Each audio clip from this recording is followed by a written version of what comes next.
আসসালামু আলাইকুম রহমতুল্লাহি ওবরকাতুহ। আলহামদুলিল্লাহ ওয়াসসালাতু ওয়াসসালামু আলা রাসূলিল্লাহ ওয়া আলা আলিহি ওয়া সাহবিহি ওয়া মান ওয়ালা, আম্মা বাদ।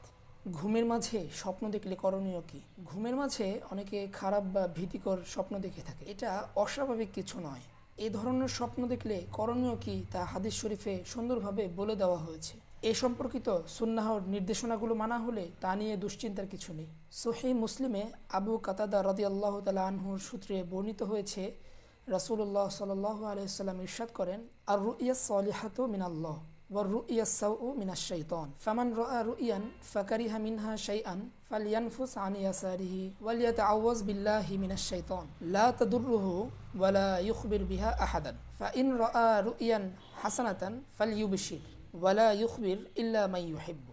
হাদিসটির তর্জমা হলো, ভালো স্বপ্ন আল্লাহ তাআলার তরফ থেকে, আর মন্দ স্বপ্ন এটা শয়তানের তরফ থেকে। সুতরাং যে ব্যক্তি কোনো স্বপ্ন দেখলো আর এতে কোনো কিছু অপছন্দনীয় মনে হলো, তখন সে যেন তার বাম পাশে সামান্য থুতু ফেলে এবং শয়তানের অনিষ্ট হতে আল্লাহ তাআলার আশ্রয় প্রার্থনা করে, তাহলে তা তার জন্য অনিষ্টকারী হবে না।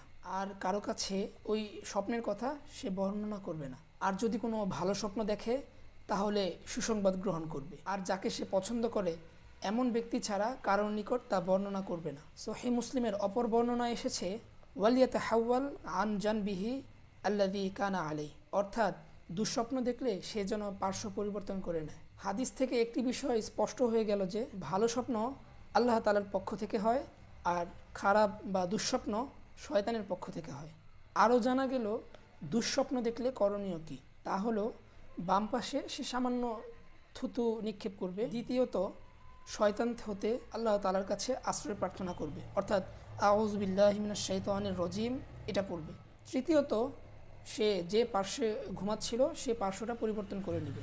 চতুর্থ হলো, এ সম্পর্কে কাউকে সে অবহিত করবে না। সুতরাং হাদিসে বর্ণিত স্বপ্নের ব্যাপারে আমাদেরকে যে শিক্ষা দেওয়া হয়েছে, আমরা যদি দুঃস্বপ্ন দেখার ক্ষেত্রে সেই নির্দেশনাগুলো মেনে চলি তাহলে তা আর আমাদের জন্য অনিষ্টকারী হবে না, এবং ভালো স্বপ্ন দেখলে আমরা সুসংবাদ হিসেবে গ্রহণ করব এবং আমাদের পছন্দনীয় কোনো আলেম, কোনো বড় ব্যক্তিত্বের কাছে আমরা তা বর্ণনা করব। যে বিষয়ে আলোচনা হলো, আল্লাহ রাব্বুল আলামিন আমাদেরকে এই হাদিসের শিক্ষাগুলো সুন্দরভাবে সঠিক কর্মপদ্ধতি অবলম্বন করার তৌফিক দান করুক। আমিন। ওয়া আখিরু দাওয়ানা আনিল হামদুলিল্লাহি রাব্বিল আলামিন।